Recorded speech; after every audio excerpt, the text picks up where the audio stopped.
Drama serial फासले की आने वाली एपिसोड में आप देखने जा रहे हैं कि आदिल ज़ावियार से कहता है कि तुमने एनी के साथ जाने अनजाने में बहुत ज़्यादा ज़्यादती कर दी है। तुम्हें इतना सब कुछ नहीं बोलना चाहिए था। तुम जबकि कुछ जानते भी नहीं थे, फिर भी तुमने बिना सोचे समझे उसे इतना कुछ कह दिया, उसकी इतनी बेइज्जती कर दी सबके सामने।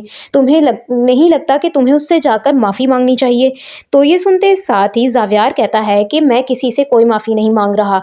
मेरे नज़र में आज भी एनी गलत ही है। एनी ने अगर मुझे सारा कुछ सच पहले ही बता दिया होता तो हम इस सिचुएशन को किसी और तरीके से भी हैंडल कर सकते थे, लेकिन वो तुम्हारे पास आई जबकि उसे मेरे पास आना चाहिए था। वो मेरी दोस्त थी। तो ये सुनते साथ ही आदिल कहता है कि इस सब में भी सिर्फ और सिर्फ तुम्हारा अपना ही कसूर है। अपनी जिद और अना के पीछे तुमने अपनी और एनी की दोस्ती को बिल्कुल ही बर्बाद करके रख दिया है। तुम्हें एक बार और सोचना चाहिए और एक बार जाकर अपनी माफ़ी मांग लेनी चाहिए।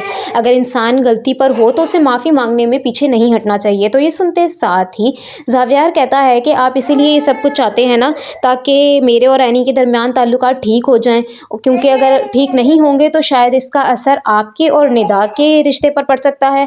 मैं जानता हूँ आप निदा को पसंद करने लगे हैं। तो ये सुनते साथ ही आदिल कहता है कि तुम कहाँ की बात को कहाँ जोड़ रहे हो, ऐसा कुछ भी नहीं है। निदा मेरी सिर्फ और सिर्फ एक दोस्त है, तुम बेवजह ही इसे गलत मतलब दे रहे हो। तो ये सुनते साथ ही ज़ावियार कहता है कि मैं आपको बहुत अच्छे तरीके से जानता हूँ, आपके साथ हमेशा से रहा हूँ। मुझे पता है कि आप किसको दोस्त समझते हैं और किसको दोस्त से बढ़कर, इसीलिए मुझसे कुछ भी छुपाने का कोई फ़ायदा नहीं है। ये सुनते साथ ही आदिल कहता है कि तुम क्या बोल रहे हो, मुझे कुछ समझ नहीं आ रहा।